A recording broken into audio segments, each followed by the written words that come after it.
I know how hard it is to struggle mentally with depression and anxiety, not feeling safe, being in fight or flight mode, being in a fawn freeze response, only wanting to sleep all day, not really wanting to be here. And then you have somebody that you live with, aka your parent, aka your mom, constantly criticizing you, rejecting you, and judging you for what you're doing or what you're not doing, and not really being an emotional support system, and rather just being another source of stress for you. And I'm truly so lucky, and I know other people feel this way when it comes to knowing more now than what they did then, with just the access to information when it comes to learning about the nervous system and fight or flight, freeze or fawn, and just the lengths that our bodies go to, or just what our bodies naturally know how to do in order to keep us safe and to keep us to survive, because that's what we're wired to do. And it's a nice way to kind of fully understand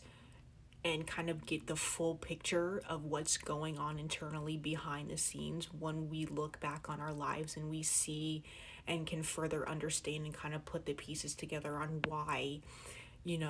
why there would be days or just weeks and even months where I didn't even want to get out of bed. And at that time in our lives, we don't really understand why. And sometimes when we have people who are so critical of us doing this, we're kind of like, well, maybe they have a point. Maybe they're right, because why am I sleeping all day? Like, why am I not as productive as everybody else? And I feel like sometimes asking that why and seeing it from the lens and the perspective of those people who don't really understand and aren't even really taking the time and showing interest in understanding you,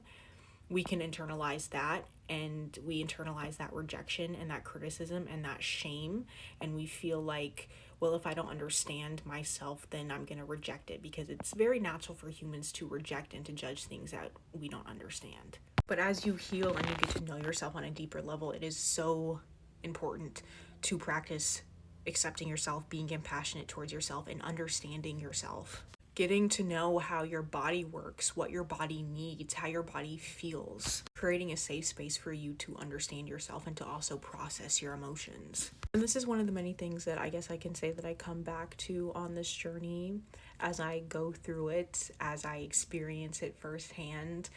and desiring to be more heart and soul led and setting that intention and just connecting more with my higher self, I guess you can say. And a lot of these wounds can be created from that rejection and that criticism from your family, from your parents, and literally anybody